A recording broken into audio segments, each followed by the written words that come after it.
I'm Stephen Pfeiffer. I'm a William Perry Research Fellow at Stanford Center for International Security and Cooperation. And welcome to today's session of the European Security Initiative. Russia has challenged the United States and the West in various ways over the past decade. But the past 4 years have been an unusual period in U.S.-Russia relations. On the one hand, you've had a U.S. government that's pursued arguably a fairly tough policy towards Russia. It's continued in sanctions and applied additional sanctions. It's continued support for beefing up the American and the NATO military presence in the Baltic region.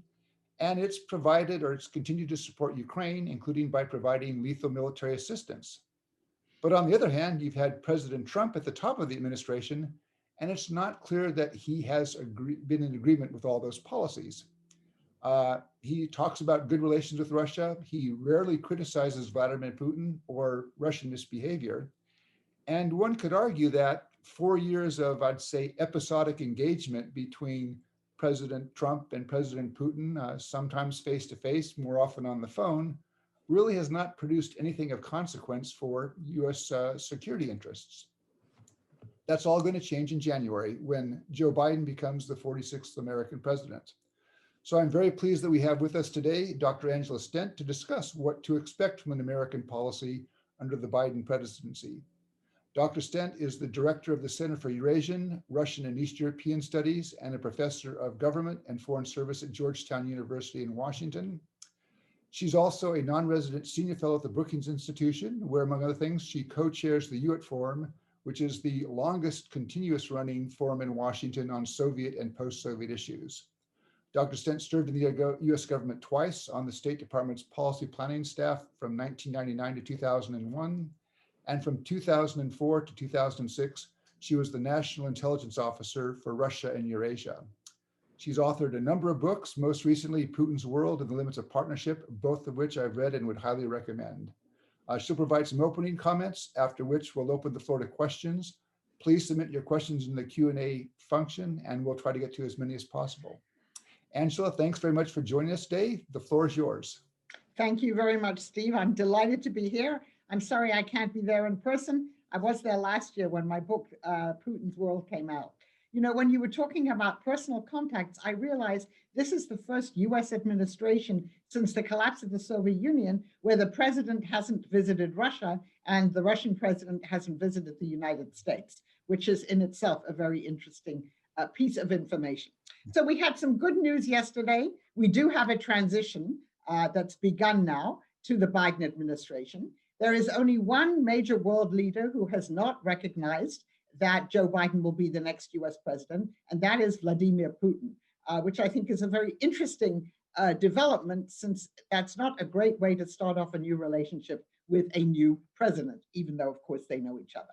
And the second piece of very good news, I think, is that we now know who the top people on the national security team will be, who will be dealing with Russia. Anthony Blinken, the Secretary of State, Jake Sullivan, the National Security Advisor. Both of these people have long experience in dealing both with our allies and with Russia. And I'll just tell you one anecdote about Tony Blinken.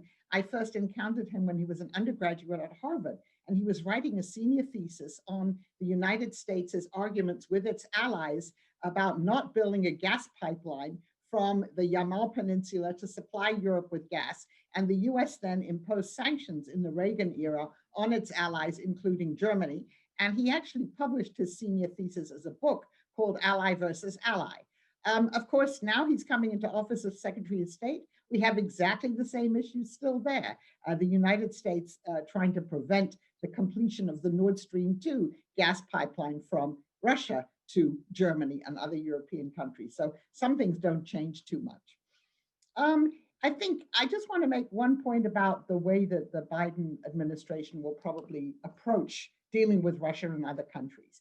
Clearly, their first priority when they take office is domestic. They have to deal with the COVID pandemic. Obviously, they have to deal with the economic consequences of the pandemic too. So there will be a domestic focus.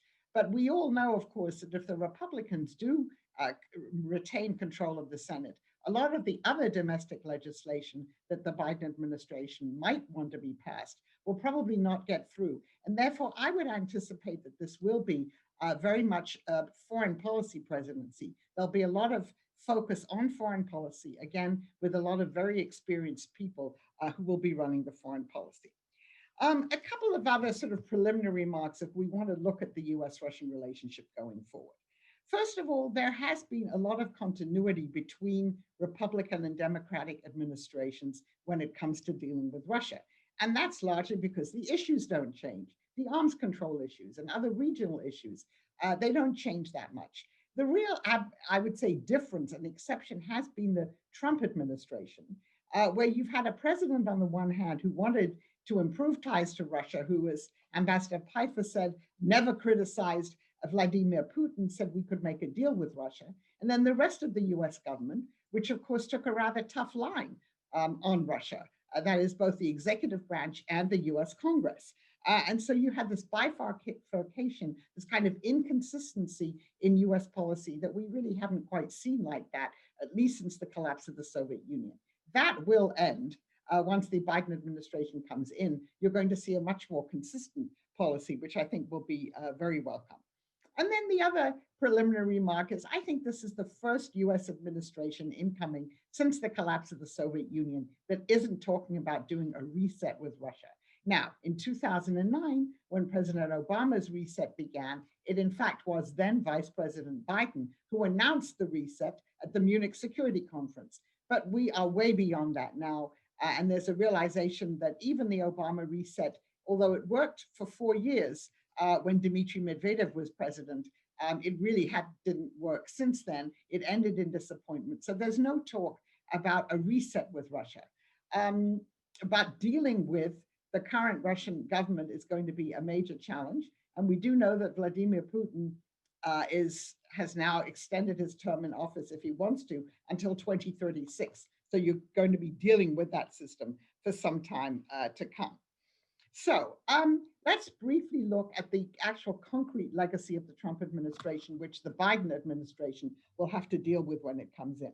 The first one is really the toxicity of Russia as a domestic issue in US politics. It's really become part of our domestic polarization, and that goes back to the 2016 election interference, which I won't recount now, but which clearly meant that many people believed that President Trump only got elected because he had help from the Russians. So that issue, Russia as a toxic issue, and the difficulty of having maybe a rational discussion about Russia, that's still there. Now, I will mention that it appears, and our government has told us this year the Russians didn't interfere very much in the 2020 election. There were some attempts, there was some social media stuff, but really there was no concerted hacking and leaking as there was in 2016. We can discuss why, but it does mean that maybe that toxicity could go away once Joe Biden is in the White House, although I think that's going to take some time. Secondly, I would say the Trump administration has very few accomplishments in its Russia policy. What did it achieve for all of the things that President Trump said he wanted to do? Most of the policy was really quite punitive. You had rafts of sanctions on Russia, beginning with punishing it for what it did during the 2016 elections. Those sanctions began at the end of Obama, but they were then increased, certainly in the Trump administration. You had many diplomatic expulsions in response to a number of things, including the poisoning of the former GRU agent, Sergei Skripal, and his daughter in Britain. So rafts of sanctions, diplomatic expulsions. You had, toward the end of the Trump administration, a belated attempt to engage in arms control issues, to talk to the Russians about what was going to happen to New START. But so far, nothing has happened, and I doubt that it will in the next month. The Trump administration, first of all, insisting that China be included in these negotiations. They then dropped that, and they came forward with some other proposals, but so far these have not been acceptable to the Russians. And then, of course, the Trump administration pulled out of the treaty on intermediate range nuclear weapons, and the Russians did too. We said that the Russians had been cheating. They said we'd been cheating. So there was a pull out of that. We finally left the Open Skies Treaty just a couple of days ago. Again, one of these long-standing arms control agreements, which really did have an impact, leaving the one agreement that still exists, the New START agreement. I'll come back to that in a minute. So you really had a retrenchment. And then you really, because of the deprofessionalization of the State Department, you had the atrophy of many of the previous networks of communication between the State Department and the Russians. This is true to some extent, the Defense Department too. We used to have regular strategic stability talks. All of those things atrophied. So really, there wasn't very much going on in terms of Russia policy. So I think it's a very thin legacy. So what does that now mean for the Biden team coming in? Well, first of all, we know that they have said that they will revitalize the State Department. You have professional diplomats coming back to the State Department. It was very politicized in this Trump administration. One assumes it's going to be depoliticized. People are going to value the non-political or the bipartisan experience of civil servants and others. And so I think one could expect that a number of these channels of communication with Russia will slowly be restored. And then secondly, a Biden administration has committed itself to reinvigorate the relationship with our allies in Asia, but particularly if we're talking about Russia, our European allies, trying to coordinate some of our policies with them, as was done under the Obama administration when dealing with Russia, particularly after the annexation of Crimea and the beginning of the war in the Donbass. So the top priority in terms of Russia policy will be the extension of the New START agreement, which regulates our strategic nuclear weapons. This is set to expire on February the 5th, so there will be a very short amount of time in order to extend it. It can be extended for up to 5 years, and if I'm not mistaken, Steve, unless they change the wording of it, it does not require Senate confirmation. So it could just be extended without going to the Senate, whoever is controlling the Senate then.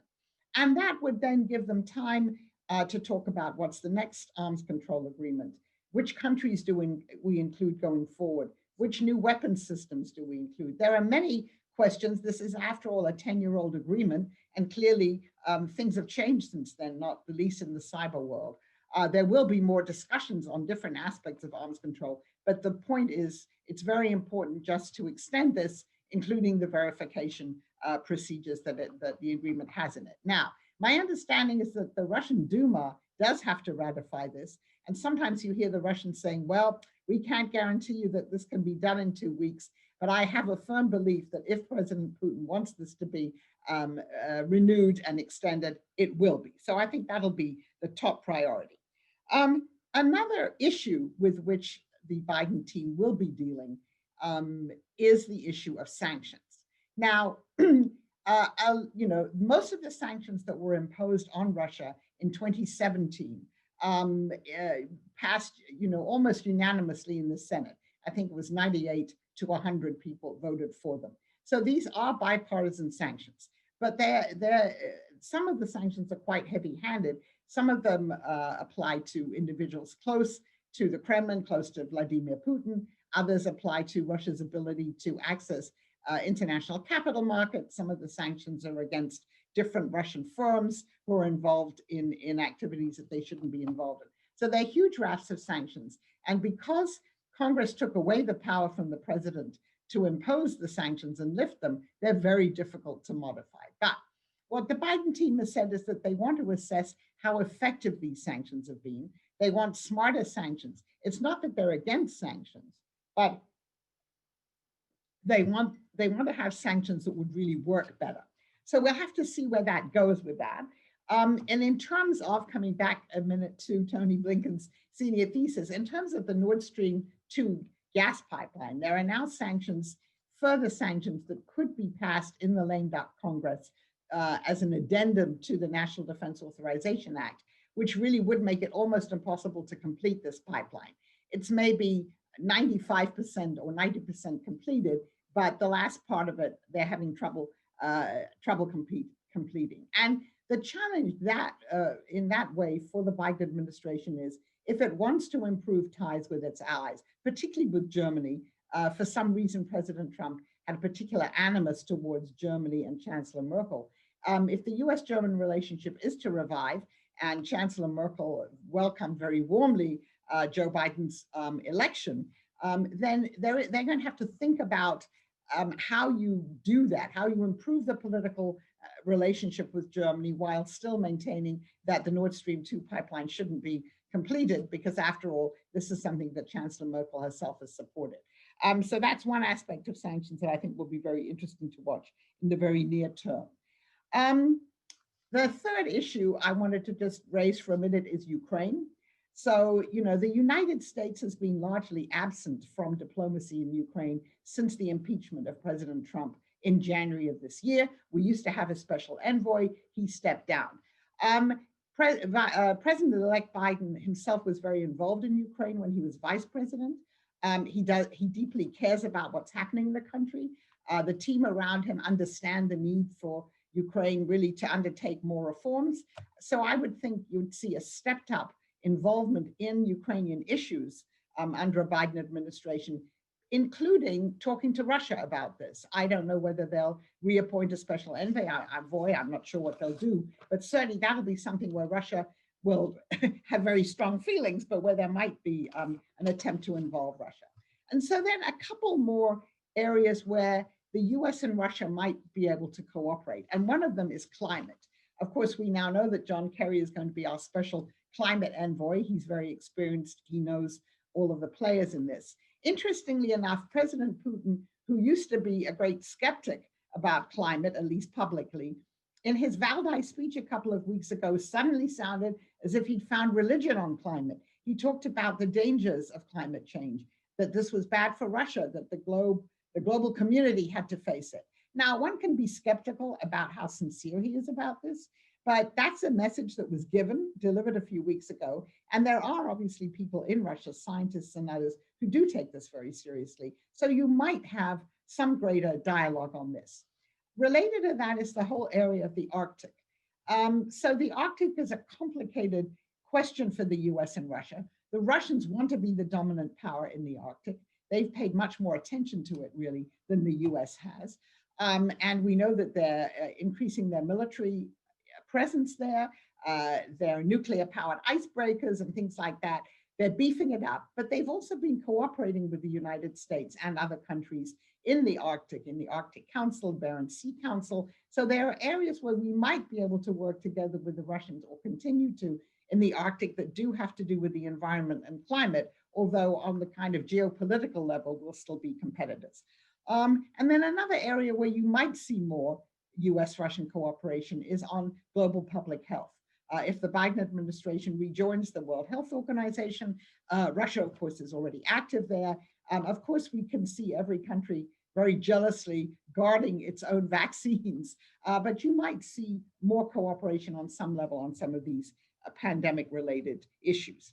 And now we come to the more complicated issues in a Biden administration, where it's going to be difficult to work with the Russians. And I think the number one is cyber. And by cyber, I mean not only election interference, but other ways in which we know the Russians have attempted to and have penetrated some of our systems in the United States. How do you deal with that? And the Biden team has definitely said Russia is a major, along with China, cyber threat. How do you counter that? The Russians have proposed at various times, and Putin just proposed it again, that there should be some US-Russian agreement on non-interference in the cyber realm and things like that. Obviously, this is greeted with great skepticism in the United States about how sincere the Russians would be there. But the point is, this is something where the Biden administration will certainly want to deal with the Russians, to confront them on some of these issues, and we'll see how that comes out. More broadly, a Biden administration is committed to the spread of democracy, to human rights, and to dealing with global kleptocracy, to thinking about dark money and how it influences what happens in the United States. It's talked about convening a community of democracies, a global community of democracies. All of these things, obviously, Russia will not react positively to, but I do believe that the Biden administration is very committed to returning the United States to its role in terms of democracy promotion. And having said that, I realize that we can only do that if we're more credible. I would say in the last 4 years, we've become somewhat less credible in terms of our own official messages about democracy to other countries. Hopefully, that contrast, that contradiction will diminish in a Biden administration. Now, in terms of the sort of personal relationship between President-elect Biden and President Putin, it's clearly not going to be warm and fuzzy. Candidate Biden called Putin a thug on the campaign trail. He said that Russia was the United States, in one of the presidential debates, the greatest threat. Putin has also not said very complimentary things about President-elect Biden. And as we've said, he has not recognized his victory yet. But it's interesting that 2 or 3 weeks before the election, Putin suddenly came out and gave an interview and said he did not think that Hunter Biden had done anything wrong in his business dealings in Russia. And he sort of, about Ukraine, he said, well, he wouldn't get into that. So that was an interesting message. It looked as if he was maybe trying to hedge his bets in terms of the upcoming election. But that was a message we got from him. But anyway, one wouldn't expect, as I say, a particularly warm relationship. I don't think that President-elect Biden is going to be in any hurry to go to Moscow for a summit, nor do I think that Vladimir Putin wants to come here for a summit, although he still has this idea of convening the P5, the 5 permanent members of the United Nations Security Council, which he had wanted to do physically this year, but obviously couldn't in New York. So we'll see what happens there. So I think just one more point I wanted to make about China and the Russia-China relationship.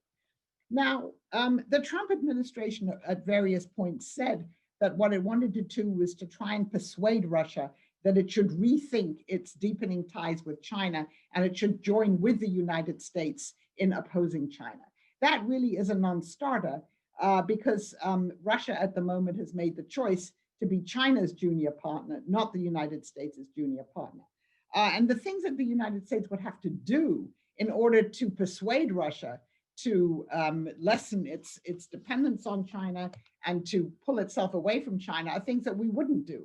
We couldn't do. It wouldn't be possible domestically. So, but I think one will have to watch that space going forward, just in terms of how a Biden administration deals with China. That's a whole other set of issues, which I'm not going to get into, but how it would deal with the Russia-China relationship. And the bottom line here, I think, is this will be at best a normalization of relations. I don't think we can expect any more than that. And also that the bilateral agenda isn't that great. The arms control is the most important part of it, but bilaterally there isn't that much. Obviously, there are many areas in different parts of the world where we interact with Russia, be that in the post-Soviet space, be that in Syria, be that in Latin America, and those issues are all there and they're not going to go away. But as for the bilateral agenda itself, it's rather limited. So I guess I will stop there and look forward to questions and comments. Great, Angela. Well, thank you very much for a terrific overview. So let me start pulling the first questions out here. This one comes from Rose Gadamuller, who asks, Angela, what is your bet? When will Putin congratulate President-elect Biden? Why is he holding off so long? Quite frankly, my own expectation was this morning that we would have seen that congratulatory note after the GSA finally did what it should have done a couple of weeks ago. But what's going on here? So it's a great question. I mean, you'd think Putin is a pragmatic and calculating person, that it's a very strange way to start a new relationship, with the new administration. Obviously, he knows Biden. It's a very strange way to start it by refusing to recognize the obvious. And it's interesting because if you look at the Russian state-run media like Sputnik and places like that, they're repeating a lot of the conspiracy theories that you can see on our media about, whatever the plot was with Venezuela and Cuba and George Soros. I mean, those things are being amplified in kind of state-run Russian media. I think part of this is, if you believe that one of the reasons why the Russians interfered in the election in 2016 and why they've been so involved in our social media is because they like to see, the more chaos and disagreement and polarization in the United States, the better.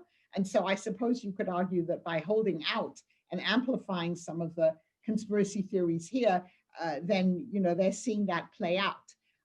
If they calculate, I've been listening, as you probably have, Steve, too, and Rose, to discussions that Russians are having now about what they expect from a Biden administration. And a lot of those discussions say, oh, it's only going to get worse.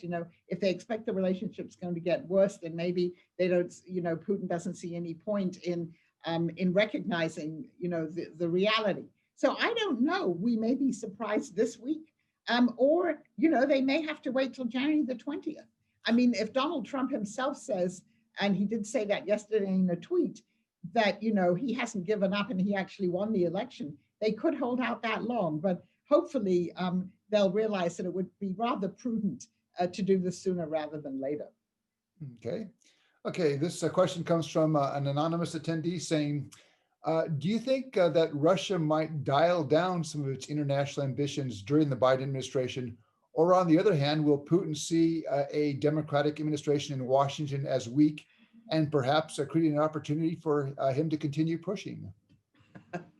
So I think that's a good question. I was this morning on a Zoom call with someone, an expert from Russia, and they said, well, the people in power in Russia, they see Biden as a weak president. They don't see him as a strong president. So that might be an argument for them to, become even more assertive in terms of their foreign policy. I think there are limits to this. I think we have to remember that Russia has been very hard hit economically by COVID. I mean, as have other countries. And if you even look at the Russian response to events in its neighborhood, including Nagorno-Karabakh, where yes, now it does have peacekeepers there, and it does seem to be the dominant power with Turkey outside power in the region. But to what happened in Belarus, to what happened in Kyrgyzstan, and even, for instance, what happened in Moldova, now having a president who's much more kind of pro-European. I think there are limits to Russia's resources and to the extent to which it's going to kind of assert itself in new and more aggressive ways, at least for the time being. Okay, next question comes from Mike McFall, who first of all says, great talk, Angela. And he says, what do you think would be the right modality for interaction with the Russian government? We've had in the past, we've had Gore Cherno-Mirden, we've had strategic stability talks, we had the Obama-Medvedev Presidential Commission. If you're going to move, and I think there's a chance that, President Biden might want to move to somehow professionalize that relationship. Mm-hmm. How does it look structurally? So I think, we have tried, Mike, thank you for your question. We have tried, obviously, since the Soviet collapse, these different institutional structures, and they've had their strengths, they've had some of their weaknesses, but we do know that the Russians like to deal that way. They like to have a Gore Cherno-Mirden commission or, the Bilateral Presidential Commission, where you were such an important part of it. And I think even though the relationship clearly has deteriorated since that time, I think that might be a way to go. Obviously, hopefully the people who are going to be doing this have learned from experience about how, to maximize that kind of an institutional structure, because I think you really do need to reestablish those links. Now, one of the challenges always, and I know it was true in the Obama administration, because that's what people told me when I wrote The Limits of Partnership, but I heard a Trump administration official say this recently. One of the difficulties is who can make decisions in Russia. If you're trying to work something out to negotiate someone, it's often very hard to get people who feel that they're empowered to actually say yes. And not everything can be done at the level of President Putin. We know that Foreign Minister Lavrov is not a decision maker, but he's an implementer. So I think that's the challenge that the US will face, or any other country faces, in dealing even with these kind of structures. But I think that is probably, wouldn't be a bad way to begin. And then I think just recreating, like a regular strategic stability talks, some of the military to military contacts that have been cut off. So any of those where you have groups of professionals who are used to interacting with each other and who can talk about issues where we have common interests, I think that's probably the best way to go. Okay, let me combine two questions that address Russia and Ukraine, although from sort of opposite directions. One comes from Christina Zalunik, who's a Ukrainian journalist. And she asks, what possibilities that you might see for a U.S.-Russia deal that would include or cover Ukraine? And what instruments does the United States have that might push Ukraine to a peace settlement in the Donbass, but also in Crimea? And then the flip side is from Irina Marchuk, who's a professor at the University of Copenhagen, is do you think that the Biden's administration friendly relationships, its supportive relationship of Ukraine, is that going to be an obstacle? Is that going to be a factor that in fact makes it harder to move towards a more normal relationship between Washington and Moscow? Yeah, I mean, those are also a great question. So I'll start with the second one. I mean, clearly, if you read what Russians are writing now, what some of the officials are saying, I mean, they view President-elect Biden as someone who does have a strong relationship with Ukraine, and that has, been a supporter of Ukraine, even though he's always been very insistent that the Ukrainians undertake the kind of difficult reforms which so far, in many ways, they haven't done. So I think that a priori would be seen by the Russians, in a negative light. In other words, they see Joe Biden as someone who's a supporter of Ukrainian interests, vis-a-vis someone who would be sort of sympathetic to their position. But that doesn't mean that you couldn't have a U.S.-Russian dialogue on Ukraine. I mean, I don't think there's a U.S.-Russian deal to be made on Ukraine without the Europeans. The French and the Germans have obviously been more involved in this consistently through the Normandy format and through their various meetings. I think it would be much better if the U.S. were part of that, but the Europeans haven't always wanted that. I think that might be something to be rethought going forward, that if there is to be a more comprehensive or workable settlement in Ukraine, then it should involve both the Europeans and the United States really working together, as opposed to working independently. But, we still have the challenge of the, sequencing. If you look at the Minsk agreements, are they adequate? If they're not adequate, how might they be improved? Should we get rid of them? I know these are, again, debates that we've had for a long time. I know, Steve, you obviously have great experience with this, and I'd be interested in your views on this. So I think it's hard to think of anything that the U.S. and Russia are not going to do a deal about Ukraine, sort of over Ukraine's heads, but maybe they could work together with the Europeans. But the Russians would really have to be willing to start implementing those Minsk provisions. Okay. A couple of other questions have come in about Russia and the post-Soviet space. How do you see Russia's attitude towards Belarus, and what does that mean? How would that figure in a Biden policy? And also the Caucasus, particularly in the engagement we've seen by the Russians in brokering a ceasefire to the recent conflict between Azerbaijan and Armenia. So the Biden campaign was certainly rhetorically very strong, supporting Svetlana Tikhanovskaya and the opposition in Belarus, criticizing Lukashenko for what he's doing to his own population, for the imprisonment, for the torture. And I think you would see, I think in general, in a Biden administration, there will be more active involvement in the post-Soviet space to the extent that that is feasible. But the problem with Belarus, as we've seen, what have the Europeans done? Yes, they've imposed sanctions, and the US, of course, we've imposed sanctions too. But there's a limit to what anyone can do. Putin has, for the time being, decided that definitely he's supporting Lukashenko, even though the two of them don't enjoy a good relationship. But obviously, having Lukashenko remain in power at the moment for the Russians is preferable than to having a successful color revolution there, even if that color revolution isn't anti-Russian, which it certainly didn't start off being. So I think what you'll see going forward is you have rather modest financial support for Belarus from Russia. Lukashenko now realizes he's very dependent on Russia to keep him in power. But what the Russians are waiting for is to see what happens to the security forces in Belarus. So as long as the security forces support Lukashenko and don't turn against him, he'll probably remain in power, because there's no other force that's actually going to persuade him to step down. So for the time being, I think that's what you're going to see. And I think you see a lot of frustration on the part of Europeans and people in this country who obviously are very concerned about what's happening there, about the limits of what it is that they can do. And I think the opposition in Belarus, I think the message they want to get to us certainly is, is the sanctions and really not having a dialogue with the people who are in power. So I think, but I think there's again a limit to what a Biden administration could do. In terms of the South Caucasus or Nagorno-Karabakh, I mean, I think had a Biden administration been in power at that point, it would have pursued a more active policy. It is true that the Armenian Azeri foreign ministers did come to the United States. They did meet briefly with Secretary Pompeo, but obviously it was not the US that broke this agreement, it was Russia. But Russia took quite a long time to respond to that. As far as we can see, the Kremlin was not happy about Pashinyan, what happened under Pashinyan, even though he swore after that color revolution that Armenia was not going to turn against Russia, which it didn't.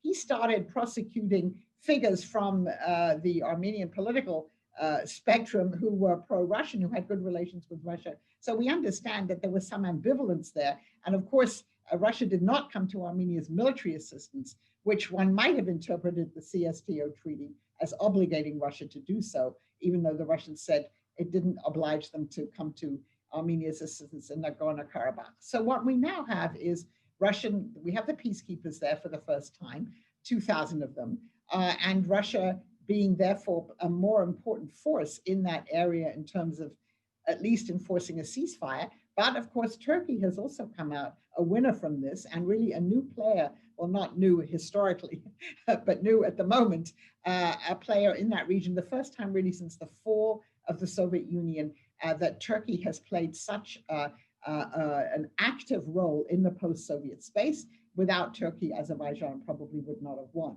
And so we'll see, Russian-Turkish relationship obviously very complicated, and how Russia will deal with that going forward. So what you might see in a Biden administration is more of a revival of the OSCE Minsk process. The OSCE itself is an organization that really has atrophied recently. I don't know what a Biden administration could do or would do about that. But after all, Russia, France, and the United States are the three co-chairs there. So maybe you could see more diplomacy there. I mean, one hopes the ceasefire lasts. I'm sure you've read all those terrible stories about the fleeing Armenians burning their homes and the destruction that has occurred there. One understands all of this. One just doesn't know how long the ceasefire will last. So I think it would be very advisable for a Biden administration to get more involved there. Okay, well, let's shift a little bit towards the south from the Caucasus region to the Middle East. Catherine Stoner notes that the Russians have made inroads there, and that we have not in the past 4 years. You also have the Turks more involved. So looking at issues like Syria, but also Iran and the Joint Comprehensive Plan of Action, where there may be some possibilities for U.S.-Russia collaboration. How do you see the U.S.-Russia relationship engaging under the Biden presidency, on those questions, on Syria and on Iran? So on Iran, yes, it looks as if a Biden administration would like to find a way to rejoin the JCPOA. After all, Jake Sullivan was very heavily involved in negotiating that the first time round. And there we did work with Russia. I mean, certainly President Obama praised Russia for its role in working with the US and the European countries and the Iranians to get that deal done. So I think there would be re-engagement there, and that is an area where one could work together. In Syria, I doubt that the US is in any way under a Biden administration want to go back into Syria. I mean, we've essentially more or less left that conflict. The question is what comes afterwards. And we know that the Russians have been for some time trying to raise funds from other countries for the reconstruction in Syria. It'll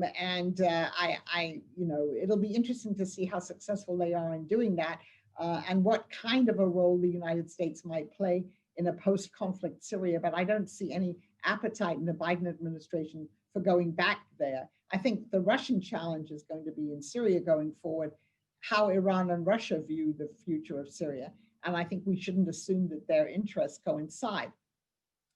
It's possible that a Biden administration might try and revive the quartet to deal with Israeli-Palestinian issues. Obviously, the Trump administration completely neglected the Palestinian part of this.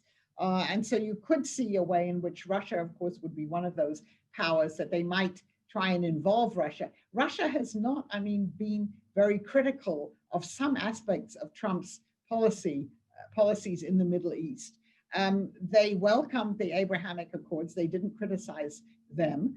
I haven't read any Russian reaction to the reports of the Netanyahu, Mohammed bin Salman meeting. But since both Saudi Arabia and Israel are two new partners of Russia, where the relations with both of those countries is really quite strong, obviously for different reasons, I see that, again, not as an area where you would have Russian-US tensions. So I think there's some areas in the Middle East where Russian and US interests do not conflict, and others maybe where they do, but we see Russia as a power that's really returned there and has developed relations with nearly all of the major players in that region, whereas the US has somewhat withdrawn. So I think one question for the Biden administration will be, in general, how actively it's going to engage in that part of the world and on what terms. Okay. All right. This question comes from Martin Hellman at Stanford. If you were put yourself in Russia's shoes, if you were Vladimir Putin and you're looking at the Biden administration, what US policies would you consider most egregious from the point of view of Russian interests? And what would you seek to persuade President Biden to change? And would you have any hopes that you could succeed? Well, I mean, one of them is sanctions, right? I think on the one hand, the Russians will all say, oh, we just accept that the sanctions are going to be there forever and we're not going to do we can't do anything about it. But obviously they don't like the sanctions. The sanctions have had an economic impact on Russia, even if they haven't changed Russian actions that much. And it's cost them at least 1 or 2% of their GDP. And it's also, these individuals close to Putin have been sanctioned. It's had an impact on them. And they would like, particularly the financial sanctions and some of those personal sanctions, especially designated individuals, to go away. So that's certainly, they'd like that, but I think they don't have too many expectations that that's really going to happen. I mean, another area where clearly they would object to a more active Biden administration policy is in their neighborhood. They still would like to have, Western recognition that that the post-Soviet space is their sphere of influence, even if they've been doing less in it than they were before. And so that would be it's going to be another continuing area of tension. It's not only Ukraine, but it's in general the post-Soviet space. Again, it'll be Georgia. We haven't mentioned Georgia yet. Another country where I think you'll see the U.S. paying more attention, getting more involved.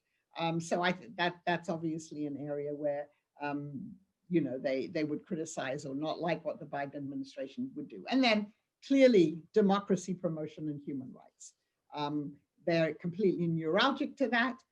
Putin, appears to believe that the United States wants regime change. Under Donald Trump, that wasn't the case because Trump was quite explicit about those things. I think they suspect that a Biden administration, is not one, that would want to help Vladimir Putin stay in power if he needed help. So on that whole set of issues will be, a source of tension between the two countries, and could mean that on that level the relationship deteriorates. Okay, let me ask a question that comes from Artyom Buslayev, and also sort of hinted at in a couple other questions. Do you think that there's any room to believe that we can have a productive dialogue with Russia at all? Or do we have to wait, as some American experts have suggested, we have to wait until, in fact, Putin does pass from the scene? So I think there are areas of common interest where we can work with the Russians. And I mean, I've mentioned those. Clearly, in terms of bilateral arms control, this is still a very important issue for the Russians. It's 1A, where we are the two equals, we're the two nuclear superpowers, where they feel that we're treating them as equals. And B, they really don't have the money and the resources to spend on a very costly arms race, which really could be in the end the consequence of not having, working out an arms control agreement, plus the implications for proliferation, which they don't really like either. So, I think that's an area where we can clearly work with them and they'll work with us. Beyond that, I think the areas are more limited. We have worked best with the Russians when we've had a common enemy and we've been agreed that, we want to defeat the common enemy. So be it Hitler in World War II, or be it Al-Qaeda and the Taliban in 2001. During those periods, it is possible to work, with the leadership in Moscow quite effectively. But beyond that, there are so many different ways in which we view the world differently, our definition of what a productive relationship would look like. That you have to, space is another area, right, where we've been cooperating with the Russians. We were depending on them, and we still do, for our own successful space exploration. That's changing now with Elon Musk, obviously. And so you can cut out these discrete areas where we have worked together with them. You could also say, economic relations, that could be an area. We tried that after 9/11. Actually, it was the Bush administration that wanted to set up this big energy dialogue between the US and Russia. But of course, one of the most important proponents for that at the time in Russia was Mikhail Khodorkovsky, and we know what happened to him. But the problem with economic relations is they're quite minimal, and with all of the sanctions, it would be very hard to restore them. So I think the best you can hope for are certain discrete areas where you can work successfully with the Russians, but you cannot have an expectation that overall we can work towards something that would be a more comprehensive, productive relationship. Now, after Mr. Putin is no longer in the Kremlin, and we don't know whether that's going to be, it could be 2024, it could be 2036, or beyond, I think it's possible that some things could change. I think you could have a younger, more, if you like, technocratic group of people in power. As long as the system remains, you're not going to have a group of Western-oriented Democrats in power there, but you could certainly have people who understand the pragmatic need to work better with the West for Russia's own good in terms of its own modernization. I have a hard time believing that's going to happen until there really is a different occupant in the Kremlin. Okay. You mentioned Nord Stream 2. Edith asks, is it realistic to try to stop Nord Stream 2 now when it's already, I think, 85, 90% completed? There's only about 150 kilometers to go, if that. Right. So the interesting, in general, I would say no. But the interesting thing is this very last part requires some technology that apparently the Russians really don't have. So there were Allseas, which was a Swiss company, was laying the last pipe. They stopped doing it a year ago, when the sanctions were first imposed. So now you have this academic Chersky ship that's supposed to be completing it, but apparently it just doesn't have, Gazprom and its affiliate companies do not have the technology to complete this, which is why there's this real push in the US Senate to get these extra sanctions on anyone who ensures anything having to do with Nord Stream or has anything to do with a port in which it's being completed. So I think in the long run, they won't stop the completion of Nord Stream 2, but it's already been delayed for quite a long time, and it could be further delayed. And the real irony is, even if there wasn't Nord Stream 2, the Germans and other countries are still going to get their extra gas from Russia. It'll just come via different pipelines. So Russia is going to remain, a very important source of natural gas for Europe because it's cheap and because from their point of view, for most European countries, it's reliable. Obviously, there have been exceptions. We can think about 2006.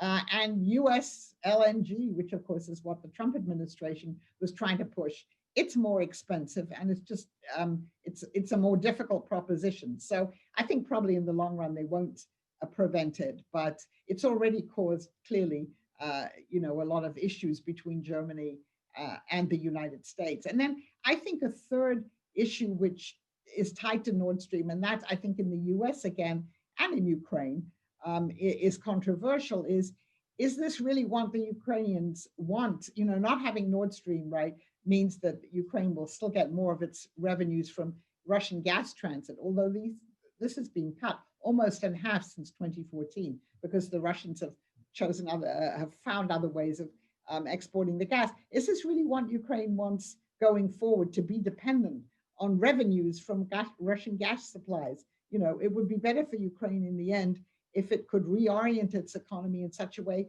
that it didn't have this kind of dependency on Russia, where Russia can use its leverage. Okay. All right. The next question comes from an anonymous attendee. There are reports that President Trump is considering a run again in 2024. And how do you think this might affect Putin's attitude towards a Biden presidency? I mean, does he deal with the Biden presidency while also thinking, hey, wait, I can get Donald back in the White House in 4 years later, and that might be something that would create some more opportunities for Russian policy?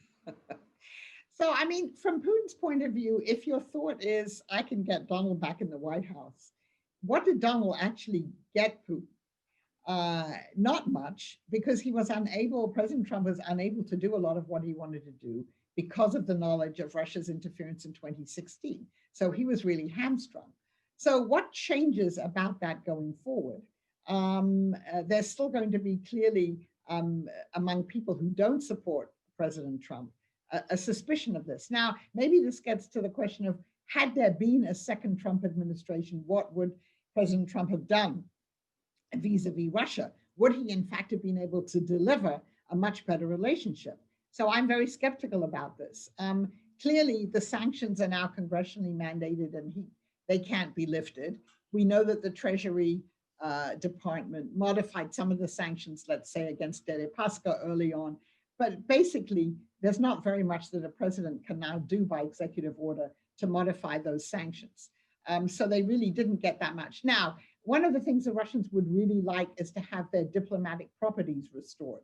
They want to reopen the consulates, and then the recreational facilities that they had outside Washington and outside New York. Is that something that a second Trump administration might be able to deliver? Maybe. I haven't, I don't know what the details of that are, but it's hard to see what a second Trump presidency, either now or in 2024, would really bring Russia, that it didn't bring Russia now. And meanwhile, it would make sense probably for for Putin to work with a Biden administration to try and, get the best possible arrangements, at least that Russia can get. Now, what Russia will probably look favorably on will be the continuing polarization in our own country. I'm sure once President-elect Biden is installed, you have those many people who voted for President Trump who don't think that President Biden, should be installed. And so that continuing, as long as that continues, I think from the Russian point of view, that's a good thing. I think if President Biden were actually able to unify the country in a way that he would like to do, then I think that's something that the Russians would look upon not very favorably, because I think they would feel that would put more pressure on them. Okay. Well, let's turn to the Far East and Russian relations with Japan. One is, you have a new administration in Tokyo, the Suga administration. And obviously for Japan, a resolution of the Kuril Islands, the Northern Territories, is very high on their list. Do you see any prospects for that? And is there anything a Biden administration might do to help move that issue towards some kind of resolution? The short answer is no. So I think the consensus among a lot of people in Japan now is, Prime Minister Abe really made this a focal point for his own administration. His father, when he was foreign minister, had tried to resolve the issue with Russia, and he really tried very hard, including having disagreements with the Obama administration, who didn't want Abe sometimes to travel to Russia and meet with Putin, particularly after the events in Ukraine in 2014. So I think the new prime minister, they'll continue diplomacy with Russia, but apparently the person who was advising Prime Minister Abe, who was very important in this real push to get a peace treaty and maybe the return of 2 islands, he's now gone. And in my experience, at least, when I've been in Japan talking to people, the people in the Japanese foreign ministry were always more skeptical about this than those who surrounded the prime minister. Putin has said it in many different ways. We don't give up territory. I think it's very hard to imagine why the current Russian administration would want to even exchange two islands in order to get a peace treaty, because they've already gotten from Japan much of what they wanted, which was the Japanese, in an attempt to try and get a resolution to this, offered quite a lot of economic incentives to Russia. They have a special person, official there, minister, who's responsible for economic contacts with Russia. They've been talking about the joint development of the four islands. I'm not sure how far that's gotten because there are legal questions there.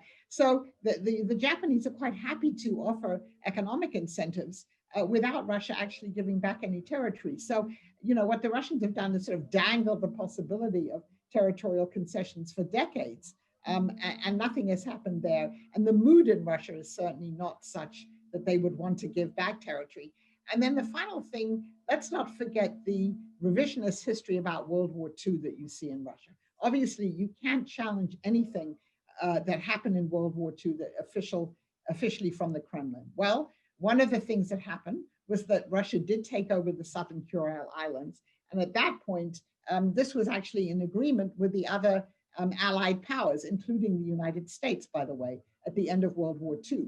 So if you were suddenly to say, okay, we're going to give these islands back, then you're actually attacking, one part of the great historical narrative about Russia's victory in World War II. And I think at this point, that would be quite difficult. Okay. Let's see. One question here. Open Skies Treaty. The United States government formally left that on Sunday. How do you think Russia will react? Will Russia remain in the treaty without the ability to overfly the United States, or will the Russians at some point conclude that the treaty has now less value to them and withdraw? So I think you're better, actually, you can answer that better than I can, Steve. What do you think? I think they wait and see a little bit.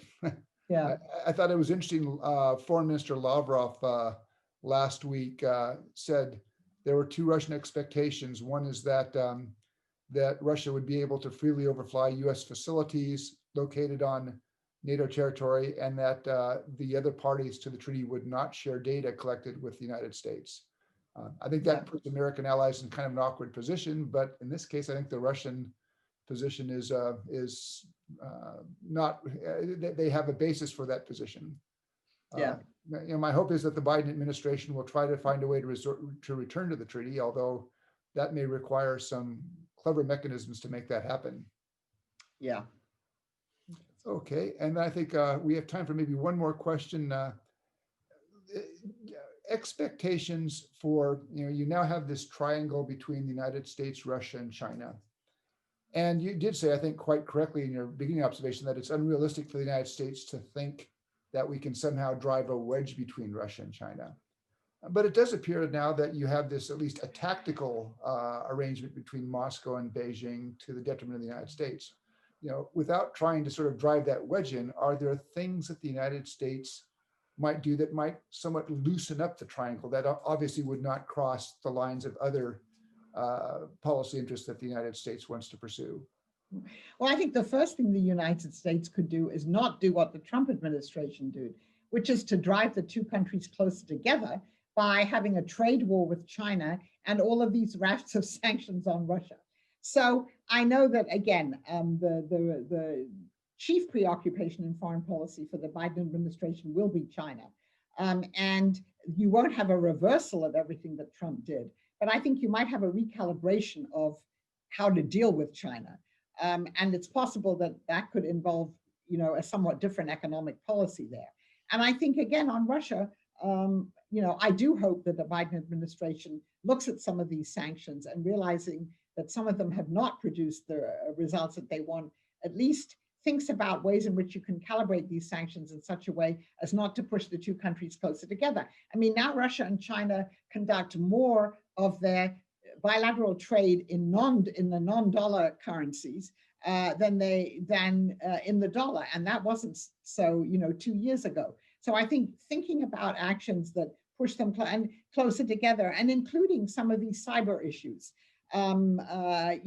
Russia is now pretty dependent on Huawei, but I just saw a report today that the first 5G that's now being used in Russia is actually from a European company, not from the Chinese. So maybe there are ways in which the U.S. can not pass legislation or sanctions that make Russia more dependent on China in some of these cyber areas.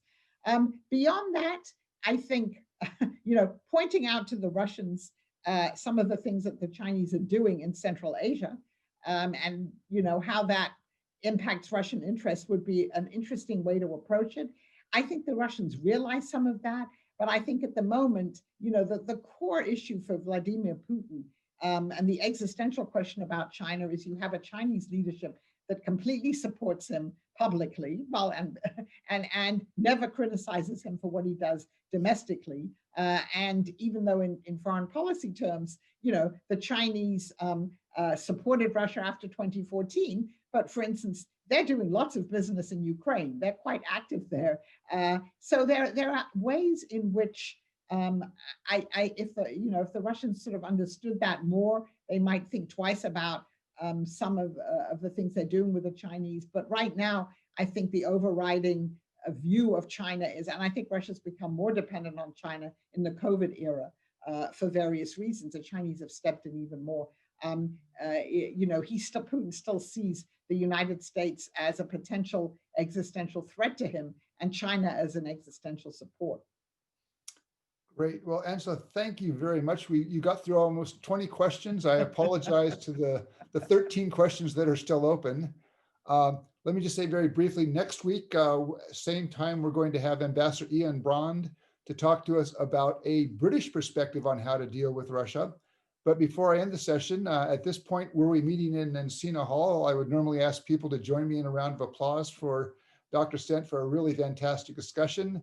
We'll have to do it all virtually, Angela. Thank you for a great job. We really appreciate it. Thank you.